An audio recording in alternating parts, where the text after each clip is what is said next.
Every year, billions of people celebrate one of the most important dates in human history, and most of them have no idea what they are actually commemorating. The word is Easter. The origin is Pesach, and between the original meaning and what has reached you, there was blood, death, slavery, and one of the most dramatic escapes the ancient world ever recorded. Put it in perspective. We are not talking about an isolated religious story kept in the hallways of temples and synagogues. We are talking about an event that shaped the collective consciousness of half of humanity. Jews, Christians, and Muslims, the three largest monotheistic traditions on the planet, together accounting for more than 4 billion people, hold the Exodus as their founding reference. The liberation from Egypt is the mother narrative, and the night of Pesach is the heart of that narrative, not as allegory, not as a convenient founding myth, as an event that redefined what it means to be free, what it means to belong to a people, and what it means for a divinity to act inside human history. To understand what really happened on that night, you have to go back in time. Not a few centuries, 430 years. That is the duration the book of Exodus records in chapter 12, verse 40. 430 exact years of the people of Israel's time in Egypt. Most of that period was lived under slavery. Not the tolerable domestic servitude some imagine when they read ancient texts. State slavery, organized, industrial, with production quotas, armed overseers, and the death penalty for anyone who failed to meet the pace set by Pharaoh. The kind of labor that leaves no visible scars in the archaeological record because the workers were not individuals with names. They were collective labor, counted in bricks produced per day, not in lives. The people of Israel did not arrive in Egypt as slaves. They arrived as the family of a senior government official. Joseph, son of Jacob, had risen to the highest position in the country, second only to Pharaoh himself, after interpreting the king's dreams and coordinating the grain storage program that saved Egypt from 7 years of famine. The biblical text is meticulous in these details. 7 years of abundance followed by 7 years of scarcity, and a young Hebrew man released from prison who had an economic management plan so precise that Pharaoh placed him over all of Egypt without even questioning the logic. When famine spread across the entire Middle East, Egypt had food, and it was because of that food that Jacob and his 70 sons and grandchildren came down to the Nile Delta, where Joseph received them and settled them in the region of Goshen, a fertile area in the northeast of Egypt, close to the delta, where the pasture was good and access to the Nile guaranteed irrigation. That was during a period when Semitic presence in Egypt was tolerated and even valued. But centuries passed. A new dynasty rose to power, and a new pharaoh who, as the biblical text records in chapter 1 of Exodus, did not know Joseph. For this new political order, the descendants of Israel were numerous foreigners, physically concentrated in Goshen, growing at a rate that Pharaoh himself described as threatening. The text preserves the sovereign's logic with unsettling precision. They have multiplied and grown exceedingly strong, and the land is filled with them. Look, a new king has arisen over Egypt who did not know Joseph, and he said to his people, "The Israelites are more numerous and powerful than we are. We must deal shrewdly with them, or they will multiply further." The shrewdness in question was forced labor on a massive scale. It is estimated that during this period, the people of Israel may have numbered between 600,000 and 2 million people in the Delta region, with most scholars adopting the figure of 600,000 men of working age mentioned in the text of Exodus itself, which, including women, children, and the elderly, suggests a total population of 2 to 3 million people.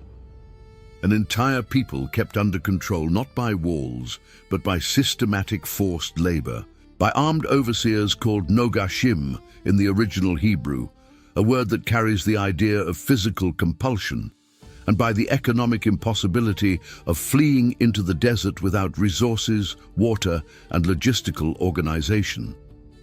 The desert between Egypt and Canaan was not crossable by families with children without a supply system, and that system was controlled by Pharaoh. That was the situation when Moses returned to Egypt.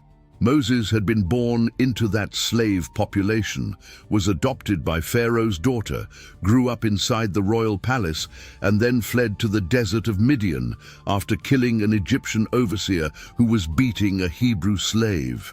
He was 40 years old when he fled. He spent another 40 years among the Midianite shepherds. He married Zipporah. The daughter of the priest Jethro had children, learned to survive in the arid desert of the Sinai Peninsula, the same desert that the people of Israel would have to cross decades later.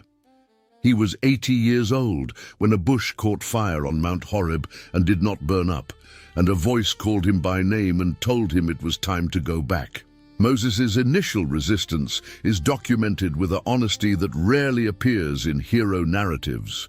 "Who am I to go to Pharaoh and bring the Israelites out of Egypt?" It was not performative humility.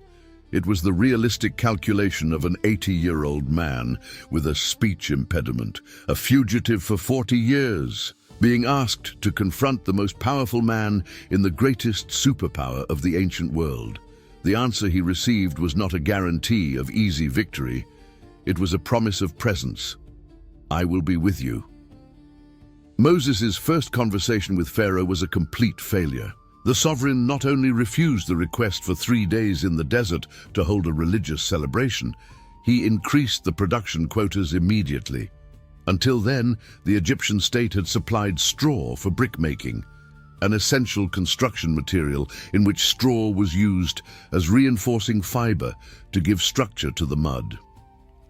From that day on, the Hebrews would have to go out and gather straw themselves, on their own work shifts, and still deliver the same number of bricks at the end of the day.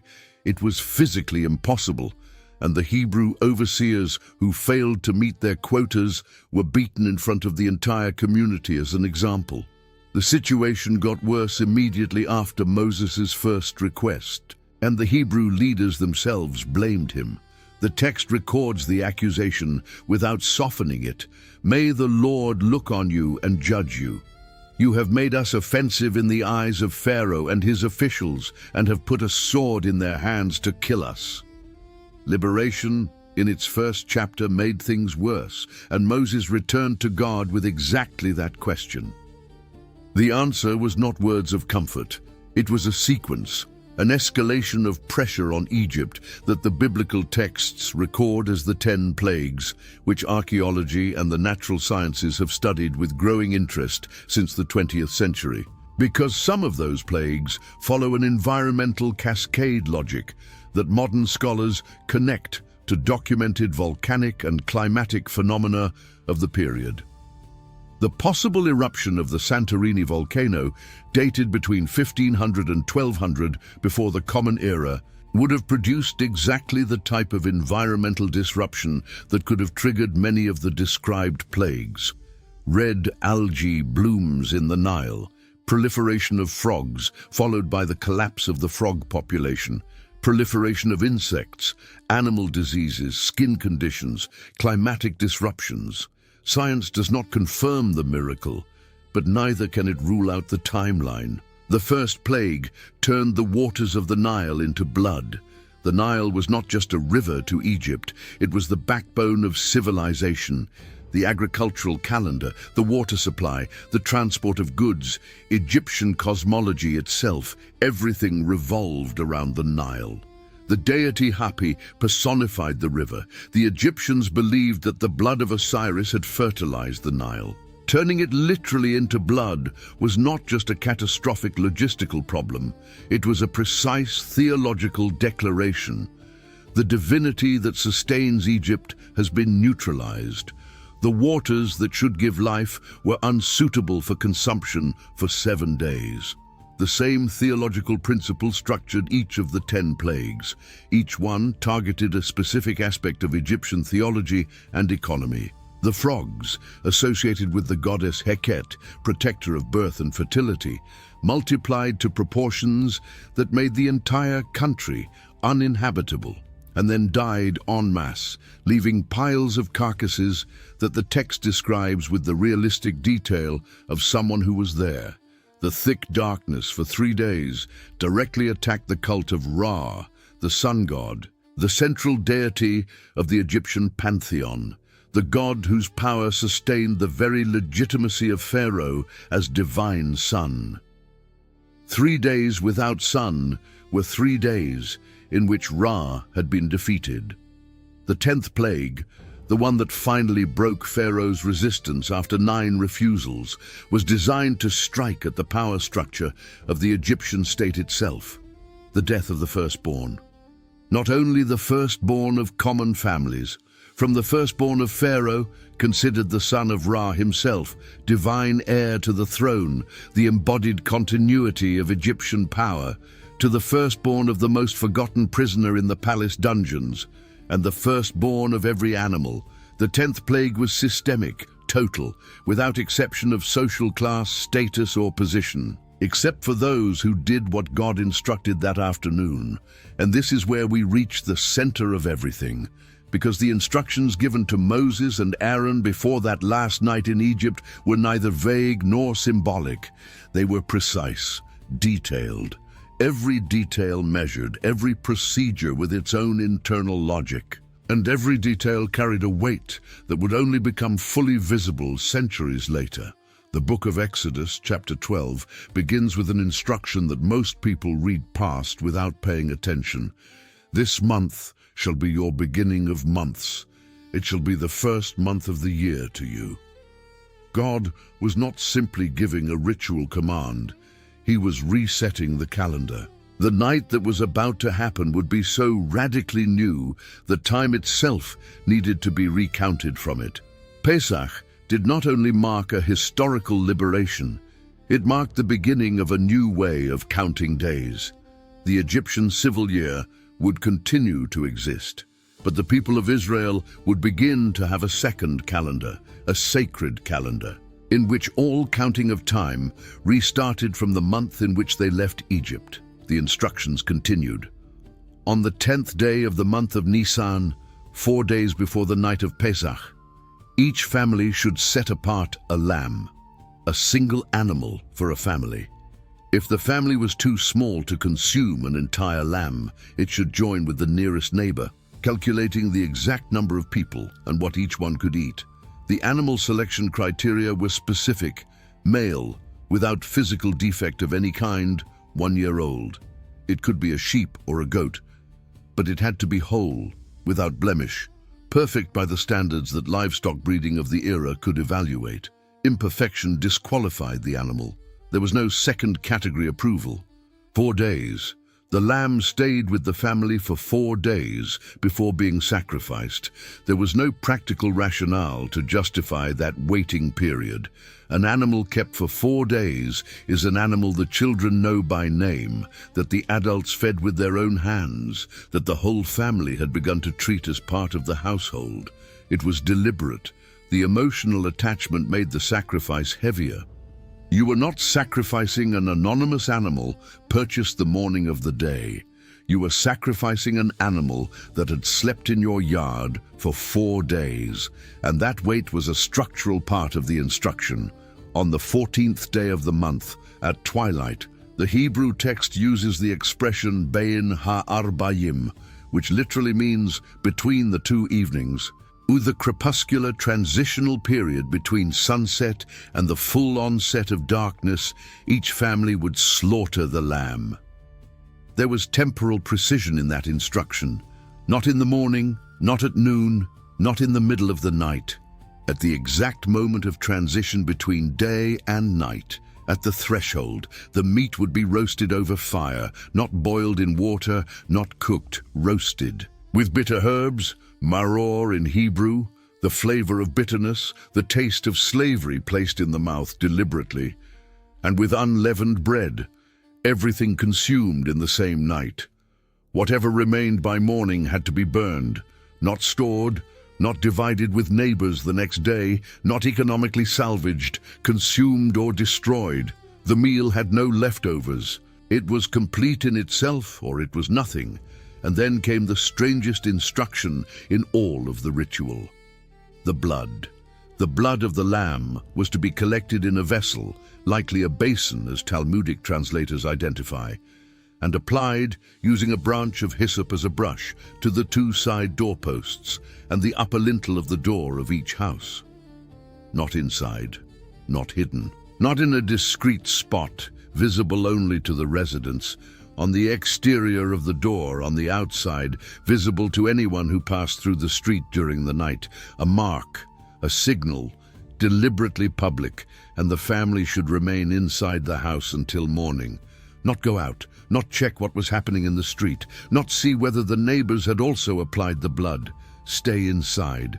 And more, eat the meal standing with sandals on and staff in hand, ready to depart immediately.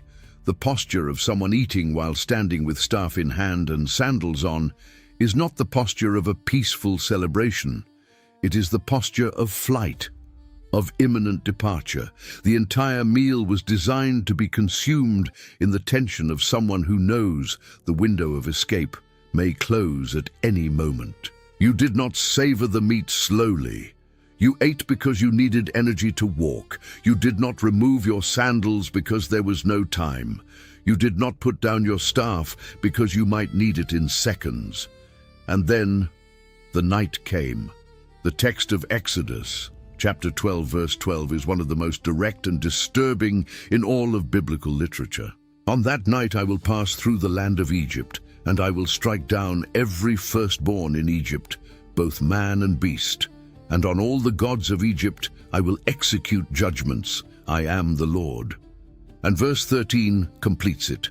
The blood shall be a sign for you on the houses where you are, and when I see the blood, I will pass over you.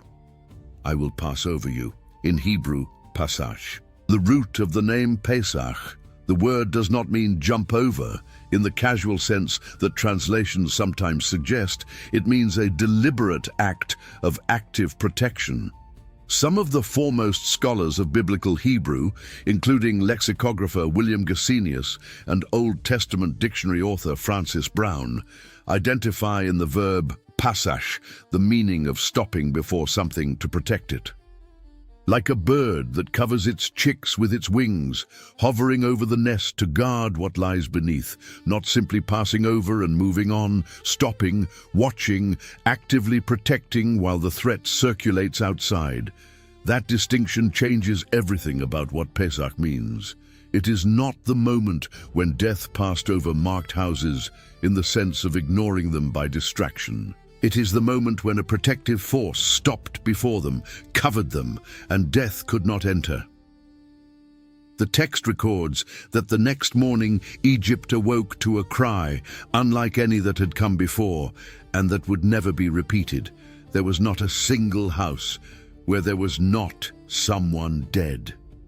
From the family of Pharaoh, the crown prince, the son of the God King, the embodied continuity of eternal Egypt, to the cells of the prisons, where prisoners had no connection whatsoever to Pharaoh's policies toward the Hebrews.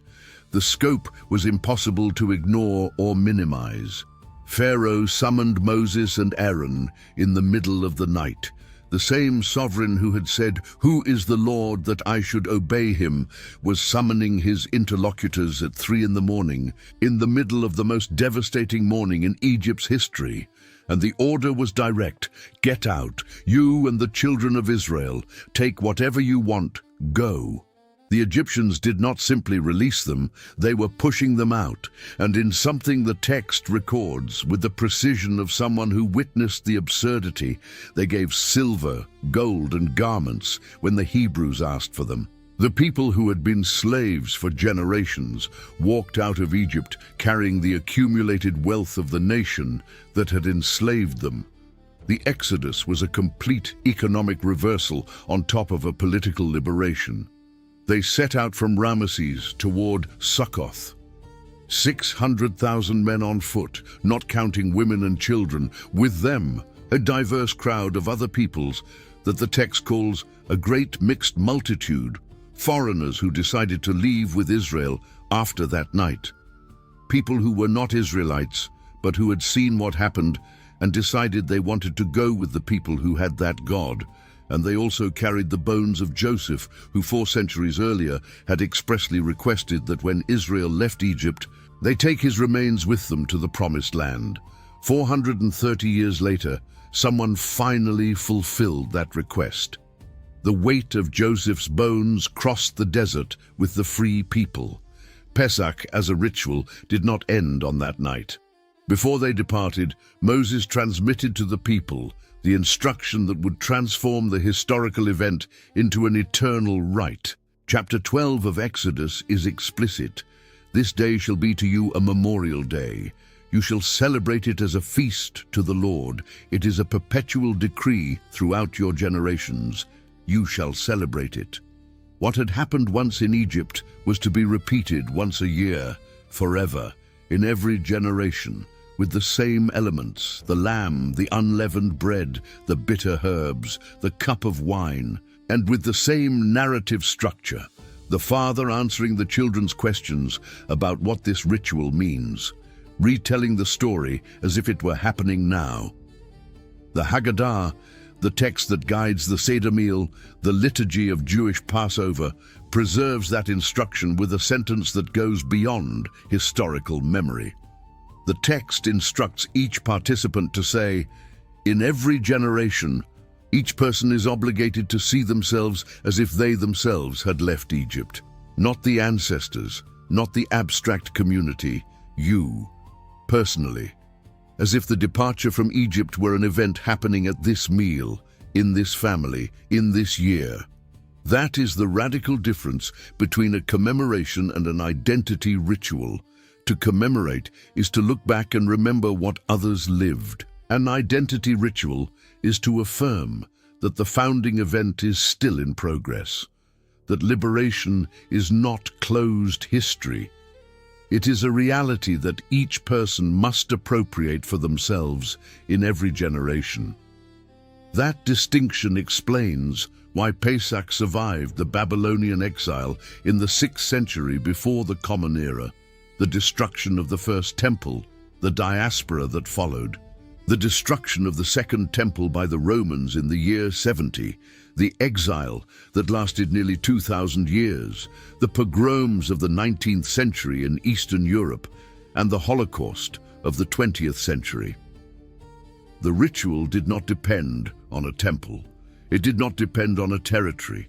It did not depend on a state. It depended on a family, a table, a text that could be carried in memory even when there was no paper, and elements that could be improvised even under the worst conditions. There are documented accounts of the Seder being held in concentration camps during the Second World War, with unleavened bread improvised from flour obtained in improbable ways, with wine replaced by fermented juice from wild berries, with the Haggadah recited entirely from memory by those who had learned the text in childhood. The ritual endured because it was not about the material elements themselves. It was about the declaration those elements represented. We are a people who left Egypt. We left once. Liberation is still in progress, and every generation must cross the sea again. The durability of Pesach as a ritual is, in itself, a phenomenon without parallel in the history of religions. No other rite of any religious tradition has survived 3 millennia in practically unaltered form, crossing temple destructions, the extinction of states, genocides, and continental dispersions. The structure of the Seder meal, described in the Babylonian Talmud, written between the 3rd and 6th centuries of the Common Era, is recognizable at any Pesach table in the 21st century. The 4 questions that the youngest child asks at the beginning of the meal, why is this night different from all other nights, are the same questions that have been asked for 2,000 years, in the same languages followed by the same answers. Now, a historical fact that rarely appears in popular explanations of the Christian Easter, The death of Jesus of Nazareth happened during Pesach, not by a coincidence of calendar. The Gospels are unanimous and precise on this point. The Gospel of John, especially, organizes the entire Passion narrative around the Jewish Passover calendar with a deliberate chronology in which Jesus died on the afternoon of the 14th of Nisan, exactly at the moment when the priests in the Temple of Jerusalem were sacrificing the Passover lambs. The two events were simultaneous. The 3,000-year-old ritual and the Roman execution happened on the same afternoon, a few kilometers apart. John 18 records that the religious leaders who handed Jesus over to the Roman governor Pontius Pilate did not enter the praetorium so as not to become ritually unclean and be able to eat the Passover meal. They were organizing an execution while worrying about maintaining ritual purity for the Seder that night. The irony that the text records without any additional commentary is disturbing in its precision. Outside the praetorium, preparing to celebrate the liberation from Egypt. Inside, condemning to death the man whom their earliest followers would identify as the fulfillment of what that liberation had foreshadowed. Paul of Tarsus, writing to the Christians of Corinth around the year 55 of the Common Era, used a phrase that became structurally foundational for Christian theology. Christ, our Passover lamb, has been sacrificed. It was not a poetic metaphor sought retroactively. It was the affirmation of a structural correspondence, what the Lamb of Egypt represented, an animal without defect, sacrificed on a specific date, whose blood marked the door and protected those inside the house. Paul was claiming had been fulfilled by someone. John's text also records a detail that the first Jewish readers of the Gospel recognized immediately. When the soldiers went to break the legs of those condemned to accelerate death before the start of the Sabbath, they found that Jesus had already died and did not break his legs. John comments on that detail by citing Exodus directly. Not one of his bones shall be broken. It was the original instruction about the Pesach lamb. Exodus 12, verse 46. You shall not break a bone of it. The correspondence was too precise to be ignored by the first readers who knew the ritual by heart, and the author of the Gospel clearly did not want it to be ignored. The strangest detail of the night of the Exodus is not the death of the firstborn.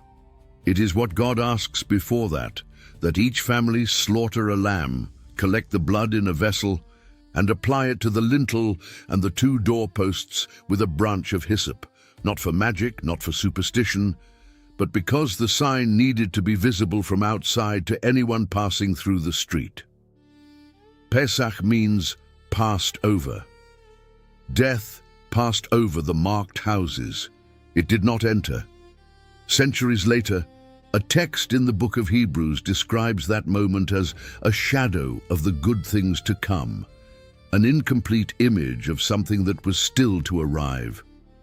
Whatever you believe about what came after, the structure is the same. An animal dies in the place of a family. The blood is applied. Death passes over. The ritual was designed to make you ask, who exactly is the lamb?